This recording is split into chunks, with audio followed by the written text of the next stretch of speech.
बड़ी उपलब्धि की अगर बात करें कि आपका 2 साल का कार्यकाल में सबसे बड़ी उपलब्धि आप किसको मानते हैं?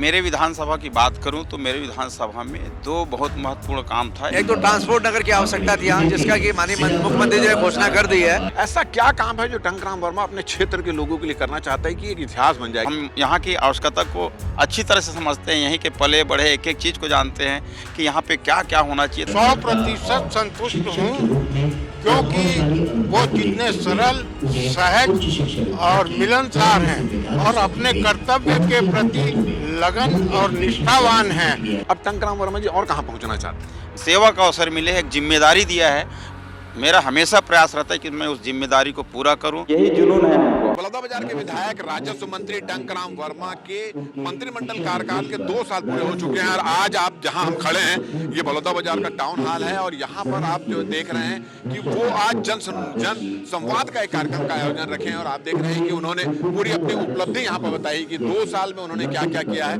बलौदाबाजार में विधानसभा क्षेत्र में 8.31 कार्यों में 327 करोड़ रुपए का इन्होंने विकास का काम किया है और इनके कामों से जनता कितनी संतुष्ट है इसको लेकर उन्होंने यहाँ पर आज जन संवाद का कार्यक्रम रखा। हम यहाँ की जनता से ही पूछते हैं कि वो कितना संतुष्ट है यहाँ के कार्यक्रम से। अगर हम बात करें तो जो आपके विधायक हैं, राजस्व मंत्री हैं, उन्होंने इस क्षेत्र की जनता के लिए जो काम किया उससे कितने संतुष्ट हैं आप?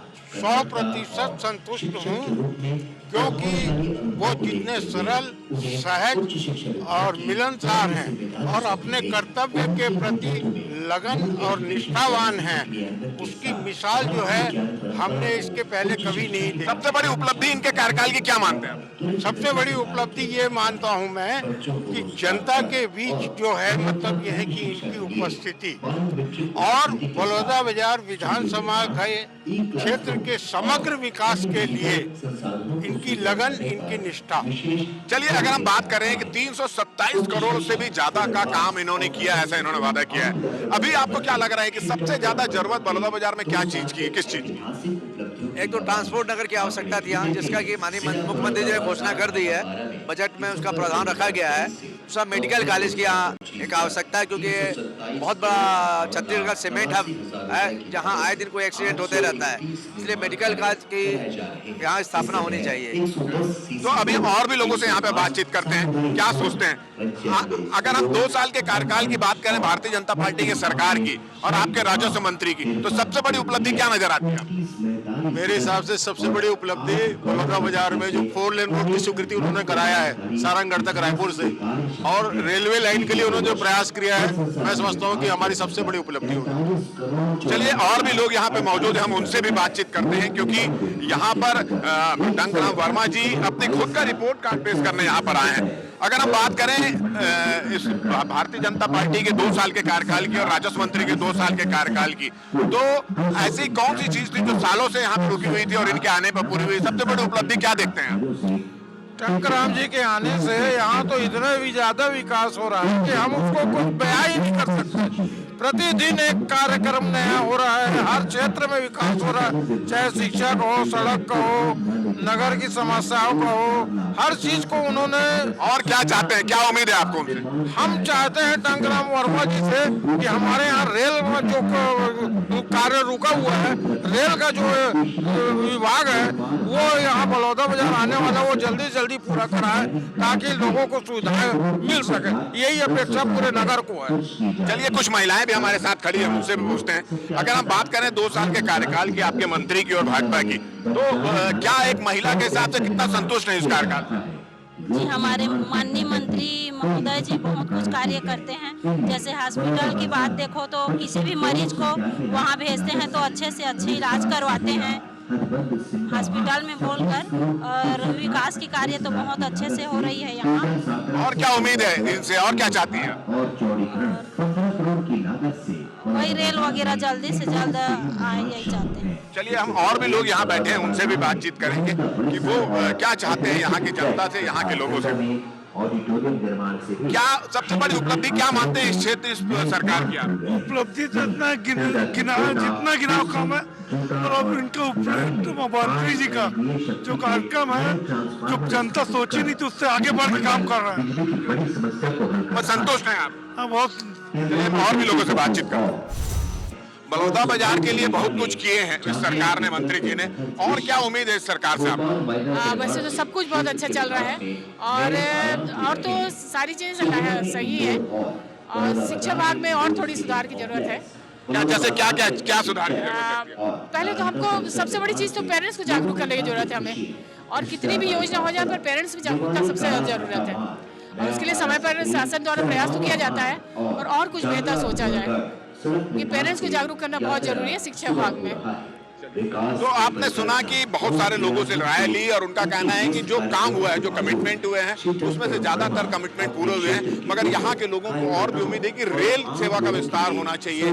इसके अलावा जो औद्योगिक प्रशिक्षण के लिए जो जरूरी होती है, जो शिक्षा ITI की और बहुत सारी चीजों की जो जरूरत होती है वो होना चाहिए। और इसके अलावा यहाँ पे जो फैक्ट्रियाँ हैं, उस फैक्ट्रियों के CSR की जो राशि है उसका सही उपयोग यहाँ के क्षेत्रों के लिए हो, यहाँ के लोगों के विकास के लिए हो, यहाँ के ज्यादा लोगों को ज्यादा से ज्यादा रोजगार मिले, ये उम्मीद फिलहाल यहाँ के लोग राजस्व मंत्री और सरकार से जता रहे हैं। साय सरकार को 2 साल हो चुके हैं और इस मौके पर भारतीय जनता पार्टी के जो अध्यक्ष है, राष्ट्रीय अध्यक्ष JP नड्डा ने आज सरकार के 2 साल का रिपोर्ट कार्ड पेश किया। और अभी हम बलौदा बाजार में मौजूद हैं, यहाँ के राजस्व मंत्री हैं, यहाँ के विधायक हैं डंकराम वर्मा जी। आज वो भी अपने क्षेत्र की जनता के बीच में रिपोर्ट कार्ड रखने वाले हैं। सबसे पहले मैं परिचय दे देता हूँ, डंकराम वर्मा जी हैं जो पहले शिक्षक थे, उसके बाद वो कैबिनेट मंत्री के PA बने, उसके बाद संगठन में उन्होंने काफ़ी महत्वपूर्ण भूमिका निभाई और उसके बाद विधायक बने और आज प्रदेश के राजस्व मंत्री हैं।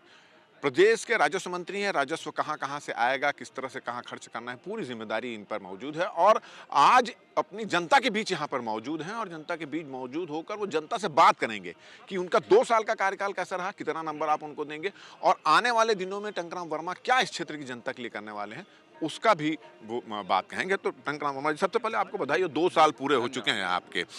अगर सबसे बड़ी उपलब्धि की अगर बात करें कि आपका 2 साल का कार्यकाल में सबसे बड़ी उपलब्धि आप किसको मानते हैं? देखिए, मेरे विधानसभा की बात करूं तो मेरे विधानसभा में 2 बहुत महत्वपूर्ण काम था। एक तिल्दा बाईपास, नहीं 3 काम, तिल्दा बाईपास, बलौदा बाजार बाईपास और रिश्दा बाईपास। ये 3 महत्वपूर्ण सड़क का निर्माण होना जरूरी है क्योंकि काफ़ी मतलब ट्रैफिक और दुर्घटना होती है, तो 3 सड़क बहुत ज़रूरी है। और यहाँ जिले में खेल कूद का कोई अच्छा सा केंद्र नहीं है, उसके लिए हमने पहले प्लानिंग किया थी कि यहाँ पे एक एथलेटिक ट्रैक हो, एक मल्टीपर्पज़ हॉल हो जिसमें खेल की सारी सुविधा हो, सुहेला सेंटर है वहाँ भी हो, तिल्दा में भी हो, तो इसको हमने प्राथमिकता में लिया था और इसको हमने करने में कामयाब हुए। उसके बाद जो है यहाँ पे एक शिक्षण केंद्र है और यहाँ पे एक नालंदा परिसर की ज़रूरत थी, तो यहाँ पे नालंदा परिसर भी हमने कराया। तिल्दा में भी हमने ऑडिटोरियम करवाया और वहाँ पे भी मल्टीपर्पज़ हॉल कराया। तो ये बड़ा काम है। उसके बाद सड़क की बात करें तो सड़क तो बहुत कराए हैं। अपने बलौदा बाजार से सिमगा जाने का 50 करोड़ का काम कराए हैं। पणकीडी से रामारेवली कुथरद वाले को करवाए हैं, हिरमी वाले को। उसके बाद अपना तिल्दा से सांकरा कराए हैं, छोटे 5-7 सड़क और कराए हैं। तो सड़क हमारी, शिक्षा हमारी और स्वास्थ्य हमारी, ये सब प्राथमिकता में है। मतलब जिस तरह से मोदी की गारंटी पूरी हो रही है, वैसे आपकी भी जो वादे हैं वो भी धीरे धीरे पूरा कर रहे हैं। अभी हम बहुत सारे लोगों से बातचीत कर रहे थे, हमारा भी इस क्षेत्र में बहुत आना जाना है। हमने महसूस किया यहाँ पर मेडिकल कॉलेज की मांग बहुत दिन से की जा रही है। पूरा औद्योगिक क्षेत्र है, तो ऐसी एक संस्था की मांग की जा रही है कि जिससे लोगों को औद्योगिक प्रशिक्षण यहाँ पर मिल सके। एग्रीकल्चर कॉलेज की मांग की जा रही है, 10 साल हो सके जिला बने, और अब सेंट्रल स्कूल की भी मांग यहाँ पर की जा रही है। इसके लिए क्या कर रहे हैं आप? ये सभी पाइपलाइन में है। अभी ये सब हमारी योजना में हमने 5 साल में टारगेट करके रखा है और हम यहाँ की आवश्यकता को अच्छी तरह से समझते हैं। यहीं के पले बढ़े एक चीज़ को जानते हैं कि यहाँ पे क्या क्या होना चाहिए ताकि आने वाले हमारी पीढ़ी को, हमारे बच्चे को सारी सुविधा मिलना चाहिए।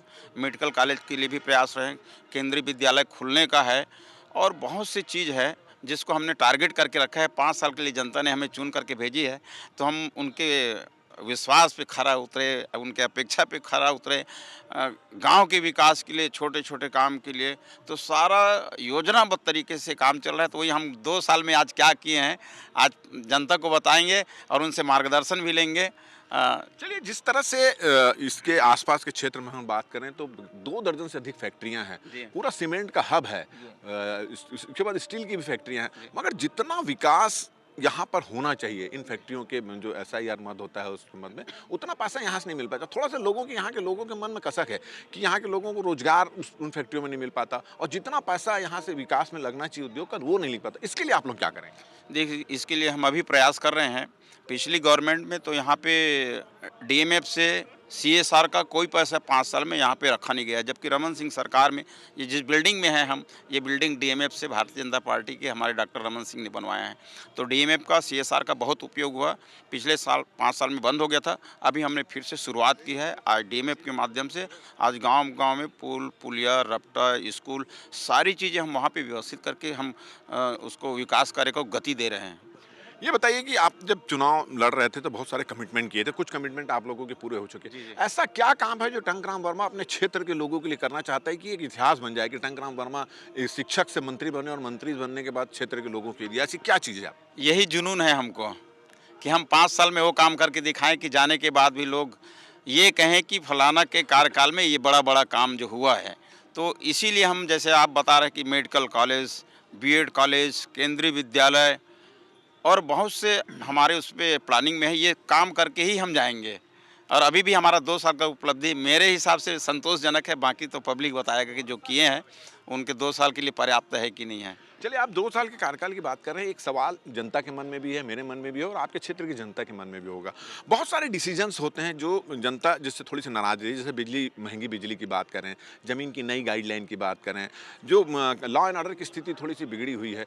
तो आप लोग जब मंत्रिमंडल के लोग बैठते हैं, ये सब डिसीजन लिया जाता है, कांग्रेस का तो सीधा आरोप है किसी से पूछा नहीं जाता, सीधा थोप दिया जाता है। क्या आप पूरे जो डिसीजन लेते हैं उसमें आप लोगों की राय ली जाती है? नहीं, सभी बैठ कर के अपना अभिमत रखते हैं, सबके राय शुमारी के बाद डिसीजन होता है। बिजली बिल की जैसे बात कर रहे हैं आप, तो बिजली बिल में ये था कि मुफ्त बिजली देने की योजना है। इसके लिए प्रधानमंत्री जी ने भी, केंद्र सरकार ने भी, राज्य सरकार ने भी सब्सिडी बहुत बड़ा उसमें दिया है कि PM सूर्या घर, उसके माध्यम से लोग अपने घर में बिजली लगवाएं। तो जब तक उनको फ्री में बिजली मिलते रहेगा तो उनको अंदाज नहीं रहेगा, तो थोड़ा सा उसमें टाइट किया जाए ताकि लोग जो है उस ओर मुड़े। तो और वाकई में उस अवधि में बहुत से आवेदन आए, बहुत के घर में PM सूर्या घर लग गया। तो सरकार जो है जनता के अपेक्षा के अनुरूप और जनता के हित के लिए काम करती है, जनता के खिलाफ में कभी निर्णय नहीं। आप लोगों से पूछ के सब निर्णय लिया जाता है? सब बैठ के एक सामूहिक निर्णय होता है। कैबिनेट मतलब ही वही है कि कैबिनेट में बैठ करके सब तय करते हैं। चलिए, एक जो बहुत पर्सनल सवाल है मेरे दिमाग में बात है, एक शिक्षक, फिर उसके बाद कैबिनेट मंत्री के सलाहकार बने, नीति सचिव बने, उसके बाद संगठन की बड़ी जिम्मेदारी मिली, विधायक बने, मंत्री बने, अब टंकराम वर्मा जी और कहाँ पहुँचना चाहते हैं? देखिए, हम तो जहाँ पहुँच गए हैं, ये तो हमारे राष्ट्रीय नेतृत्व और प्रदेश नेतृत्व का आशीर्वाद है। और मैं तो वैसे ही हूँ, पहले जो टंकराम था वही हूँ। मुझको तो ये सेवा का अवसर मिले है, एक जिम्मेदारी दिया है। मेरा हमेशा प्रयास रहता है कि मैं उस जिम्मेदारी को पूरा करूं, कहीं पे कोई दाग न लगे, पूरे निष्ठा ईमानदारी के साथ मैं खरा उतरूं। ये हमेशा मेरा प्रयास है। बस जो जिम्मेदारी दी है उसमें अच्छा काम करके मैं दूं, पब्लिक हमारा खुश रहे, विधानसभा क्षेत्र के लोग खुश रहें और पार्टी संगठन नेतृत्व भी खुश रहें। चलिए, ये थे टंकराम वर्मा जी और उन्होंने कहा कि जो कमिटमेंट 2 साल पहले चुनाव के समय उन्होंने किया था और जब बड़ी जिम्मेदारी उनको मिली, जब एक ऐसा मौका मिला कि अपने क्षेत्र के लोगों के लिए किया जाए, तो उस कमिटमेंट को 2 साल में उन्होंने पूरा करने का प्रयास किया है।